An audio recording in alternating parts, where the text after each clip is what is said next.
Colorado fans have become more and more confident in Deion Sanders and the Buffs in 2023.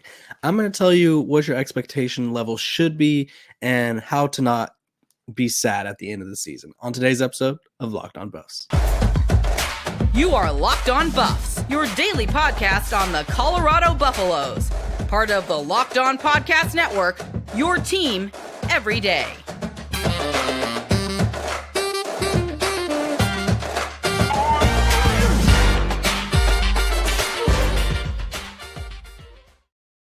What is up, everybody? This is Locked On Buffs. I am your host, Kevin Borba, as usual. Today's episode, we got a good one ahead. We are going to be talking about what Colorado fans' expectations should be, whether or not you guys may be slipping the Kool-Aid a little too much. We're going to talk about some Big 12, Colorado to the Big 12 smoke, and then we're going to talk about some sons of college football legends in college football this year. But before we do, this episode is brought to you by FanDuel. This episode is brought to you by FanDuel Sportsbook, the official sportsbook of Locked On. Make every moment more. Visit FanDuel.com/LockedOn today to get started. Okay, it's time for us to get started. I think that this needs to be addressed because Colorado fans, your guys' hype is unreal. Your guys' support is unreal for Colorado and the Buffs. I think you guys are probably one of the more supportive fan bases out there. I also feel like we're heading towards some unrealistic expectation territory fan base. And we don't want to do that.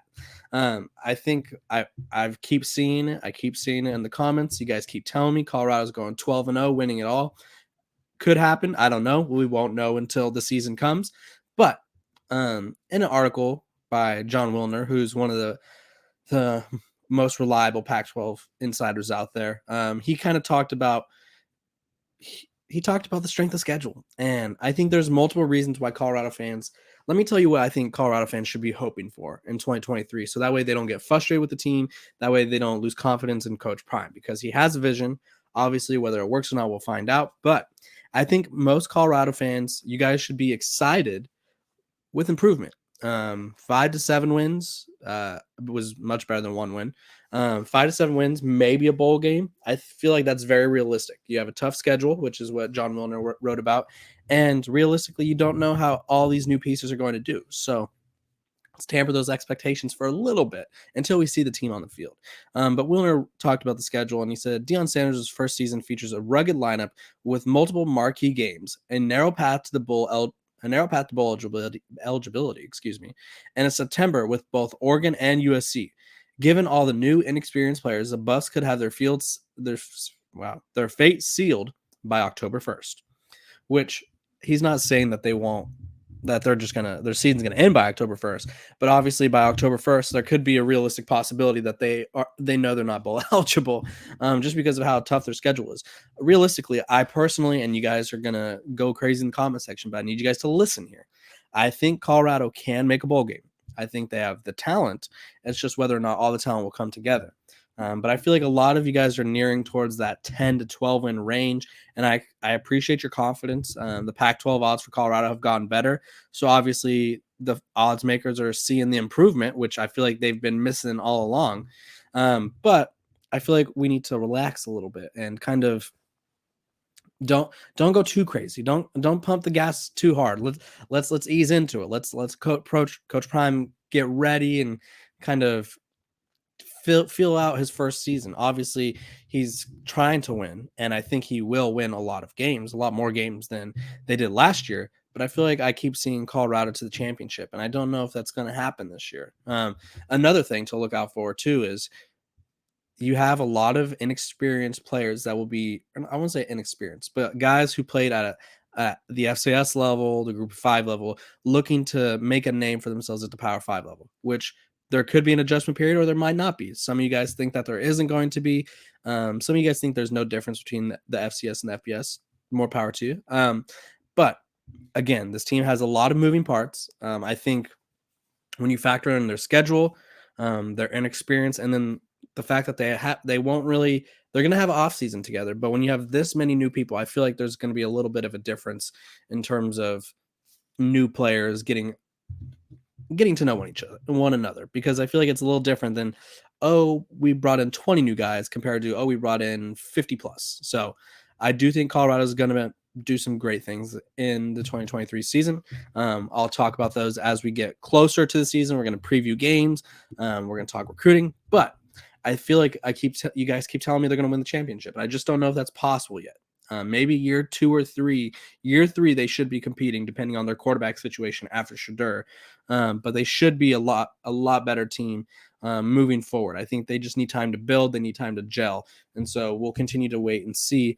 But love the confidence you guys have. Go bet, because the odds are good over there. Speaking of betting, this episode is brought to you by FanDuel. FanDuel is the official sports betting partner of the NBA, and they are the official sponsor of Locked On. Make a fast break to FanDuel during the NBA playoffs, because right now new customers can get a no sweat first bet up to $2,500. That's $2,500 back in bonus bets if your first bet doesn't win. The app is super easy to use, safe and secure. You get paid instantly. You don't have to worry about your money being late or not coming right away. There's no better place to bet all the playoff action than America's #1 sportsbook. Visit FanDuel.com/lockedon and get a no sweat first bet up to $2,500. That's FanDuel.com/lockedon. FanDuel, the official sports betting partner of the NBA. Okay, back to it. I wanted to address this because I talked about it over on Locked On Pac-12 recently, because obviously there's been a lot of noise of Colorado to the Big 12. There's been reports by the Oklahomans, CBS Sports, that Colorado has had substantial talks with the Big 12, which we've known. They've been going on for months. This isn't new. I think every once in a while they put that report back out there to kind of reiterate that it could be happening. But in a report by his name is Jeff Swain. I don't know how to say it, but whatever. In a report, it is being basically declared that Colorado is going to the Big 12. They're saying that it's happening, but let me pump the brakes. I've talked about it on Locked On Pac-12, and I'll talk about it here. First of all, you guys got to be careful which source you're getting this from. Not to say that Jeff Swain or whatever his name isn't reliable, but there's just certain there's a process that Colorado has to go through. They have to go through the Board of Regents. The Board of Regents has to do it in a public at a public platform. So they're going to do it in front of the public. Obviously, they have to schedule it, and they kind of have to show what they're talking about, and they haven't done that yet. Secondly, and this is the most important part about all these Colorado to the Big 12 rumors, I'm not saying it won't happen. Colorado to the Big 12 could very well happen, but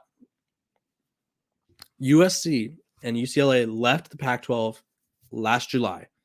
We are now in June 5th. Happy Monday, everybody. It is now June 5th, so it's almost been a year, and Colorado's been in the Pac-12 the entire time. What I don't think is going to happen, and Colorado's basically already said this, Rick George has said this, Colorado's not going to leave the Big 12 or leave the Pac-12 for the Big 12 before they see the Pac-12 deal. And obviously, have I talked about us seeing the Pac-12 deal yet? No. So they have not seen the Pac-12 deal yet. So all these reports that are indicating, you know what, it's happening right now. Colorado, Arizona, UConn to the Big 12. Pump the brakes. Pump the freaking brakes. It's not happening yet. It might not happen at all. Colorado has to wait and see what the Pac-12 deal is going to be. Why would they leave the Pac-12 after they've waited basically a year to see a deal? And now they're going to leave right before, because June is the important month. At the beginning of July, San Diego State has a huge buyout clause that their buyout to leave the Mountain West goes from like 17 million to 34 million. So there's a big, obviously, implication with expansion in the Pac-12 right there. So why would the Colorado Buffaloes leave prior to seeing what's on the table here? Because again, I think Big 12 fans think that all these Pac-12 schools want to go to the Big 12. No Pac-12 school wants to join the Big 12 unless they have to. If the money's far better, they will. But multiple ADs have come out and said, if the money is a few $1 million difference, we're not leaving. They value the academic stuff of the Pac-12. Colorado, while they haven't had success in the Pac-12, they're more of a fit here, I think you could say, in the Pac-12. So I think all this Big 12 discussions, they need to wait a little bit. Let's wait until July, unless something legit happens where Colorado themselves is like, we're going to the Big 12, then I obviously would be like, okay, the brakes were not being pumped. But now, with just a few reports by people who have kind of been pushing this narrative the whole entire time, I think it's okay to wait and see what to expect, because going off of, they have a meeting schedule. They do have a meeting schedule, by the way. They haven't set a topic yet that I'm aware of, but it could be about the Pac-12 deal. Again, they've been talking to the Big 12 for months. They're trying to get a contingency plan in order just in case the Pac-12 deal isn't as good as they hope. But Rick George said that they want to be in the Pac-12. Rick George has said it. All the other ADs in the Pac-12 have said that they want to stay in the Pac-12. It's basically just up to George Kliavkoff to see if he could get a deal that is kind of at least as better than the Big 12s, or at least as close to the Big 12s as possible. So I think I just want to remind you guys to remember that not every source out there is reporting the truth. Some sources aren't even real. The Tallahassee Journal is not a real source, guys. There's a tweet that I saw go viral, had over 100,000 views, thousands of likes, thousands of quotes, thousands of retweets, and all that. And it's a guy from the Tallahassee Journal who was not a real person. So look out on Twitter who you're listening to, because they can get you, and they will try to get you, especially when they're pushing the narrative about this, because they know you guys will click on it and they know you guys will kind of discuss. So be careful out there. They're trying to do you dirty. They're trying to get you, if you will. But realistically, let me talk to you about why, before we move on, the Pac-12 makes more sense for Colorado than the Big 12. The Big 12, well, for one, let's look about playoff expansion. Playoff is going to expand to 12 teams. There's going to be 6 conference champions that are going to get automatic berths. The Big 12 is going to have a lot of teams. If Colorado and, say, Arizona join, they're going to be at 14 teams. They could even move up to 16 teams. Why would you do that when you could stay in a conference with 12 teams? Your chances are better. Secondly, I think people are putting too much value into Coach Prime being from Texas. They're saying he wants to get back into Texas. What does that mean, he wants to get back into Texas? There's Baylor and TCU. There's 2 games a year that he's going to play in Texas, and that's going to be that's his whole reason for wanting to be in the Big 12, that he wants to play. And I don't know if you're going to get both of them in Texas every year. And Houston, I guess. There's three teams. But here's the thing. He's already back in Texas. He recruits wherever the heck he wants. He's Coach Prime. He's literally hitting Florida as hard as possible. And people keep saying that he wants to get back into Texas. He's already there. He's never left Texas. Coach Prime could recruit Canada, New Zealand, Japan if he wanted to. I don't care.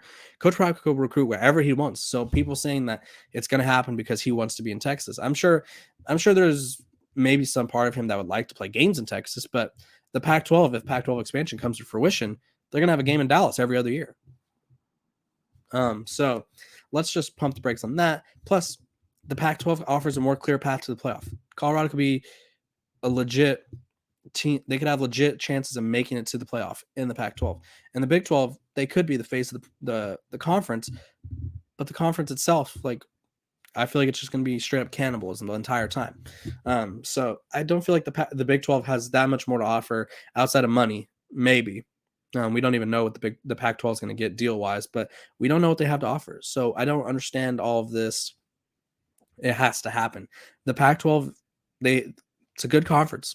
Despite what they've been doing this past year PR-wise, it's a solid conference. Losing USC and UCLA and then not being prepared after that and kind of wetting the bed, if you will, was not ideal. But the Pac-12 is a solid conference when they have things going correctly. It's just they need to get out of their own way in order to, I don't know, kind of not look like the laughing stock of college football, because their PR this whole year has kind of done that and made it more difficult for them to, I think, be viewed as, which we don't have to view them as respectable as long as they're making money and stuff, but they've definitely made it harder on themselves.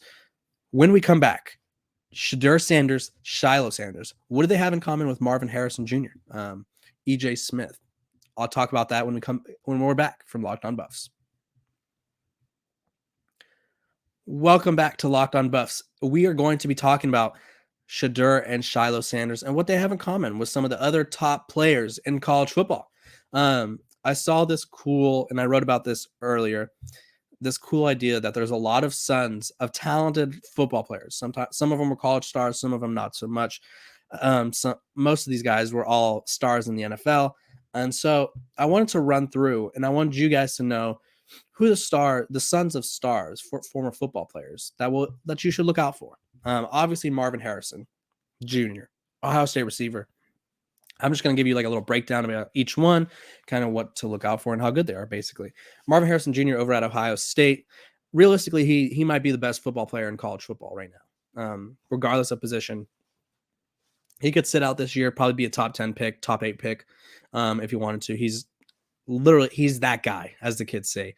Had 77 catches last year for nearly 1,300 yards. Nearly 1,300 yards and 14 touchdowns. You could throw it anywhere. He'll catch it. He's big. He's fast. He's strong. He catches the ball pretty much everywhere. His father, Hall of Fame receiver, obviously, Marvin Harrison. That's there's multiple. One thing I noticed too, and I find it interesting. A lot of the sons of football stars played the same position that their fathers played. Moving on. Christian Harrison, a defensive back from Tennessee. His father was Rodney Harrison, played for the Patriots.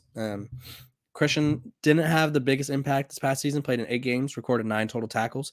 Maybe will have a more prominent role.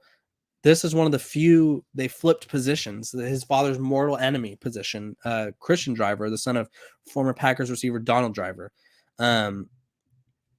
Christian Driver is looking to make a name for himself at Penn State in the secondary. Obviously, they had Joey Porter Jr. there last season. They had a pretty experienced secondary, so tough to see the field.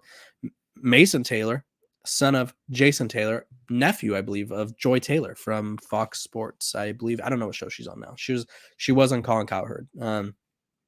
He was the one that had the game-winning catch against Alabama. Big tight end, 38 catches, 400 yards, 3 touchdowns. LSU is going to they're going to look to make a playoff push this season, so look out for him. Heading over to the Pac-12, and his dad did not play tight end, obviously. This is a repeat position, if you will, or a similar position, father-son duo. Jerry Rice, his son Brendan Rice at USC, former Colorado Buff. He had a really good season this past year, caught 39 catches for over 600 yards and 4 touchdowns. All of those were career highs. Never really had the impact of Colorado. Obviously didn't have the quarterback play of Caleb Williams at Colorado, but had he stayed, maybe he would have connected with Deion Sanders. Who knows? That could have been a good duo. We'll never know. But he's over there at USC looking to have a big year with the departure of Jordan Addison. Antonio Gates Jr., obviously his father played similar position. After redshirting, he's looking to have a big role in East Lansing this year. He's at Michigan State, so look out for him in Big Ten play. Jeremiah Trotter Jr., linebacker at Clemson. His father was really good, had a really good NFL career, but his college career was not nearly as good as Jeremiah Jr.'s. Jeremiah Jr. might be the best linebacker in all college football. He had 89 total tackles, 6.5 sacks, and 2 picks last year, one of which he returned for a touchdown. E.J. Warner, son of Kurt Warner, quarterback like his dad, like his papa, freshman quarterback, threw for over 3,000 yards, 18 touchdowns, 12 picks, conference freshman of the year. E.J. Smith, the son of Emmitt Smith Jr. He's been hurt, hasn't played a lot, but he's really good in the times he does. Eden James at Howard University at the HBCU FCS level, son of Ederin James, rushed for 400 yards and 2 touchdowns. Frank Ward Jr., the do-it-all guy, had 1,300 yards rushing, threw the ball a few times, threw a few touchdown passes. Jackson Sermon at Cal, his dad Peter was an NFL linebacker. Chad Pennington, his son Cole Pennington, is playing at Marshall like he did. Ed McCaffrey's son Luke McCaffrey is a star wide receiver at Rice. And then we get to the good part. Son, Shiloh Sanders. Father, Deion Sanders, Coach Prime. Shiloh is going to look to contend for a starting role this year. I think it's going to be a tough battle at safety. There's Miles Slusher, who I talked about on Friday as one of my potential stars. Vito Tisdale, obviously Shiloh. They have Trevor Woods, Roderick Ward. I could be missing someone. I might be missing. There's so many good safeties, though, at Colorado. They might have to figure out a way to use 3 of them at once. You never know. Shiloh, though, former all-SWAC team. He was second team all-SWAC in 2021. Didn't play the full season this past year. I think he got injured or had some. I think he was injured. Didn't play the full 12 games or whatever it was for Jackson State. But He's an experienced defensive back. You could always use those.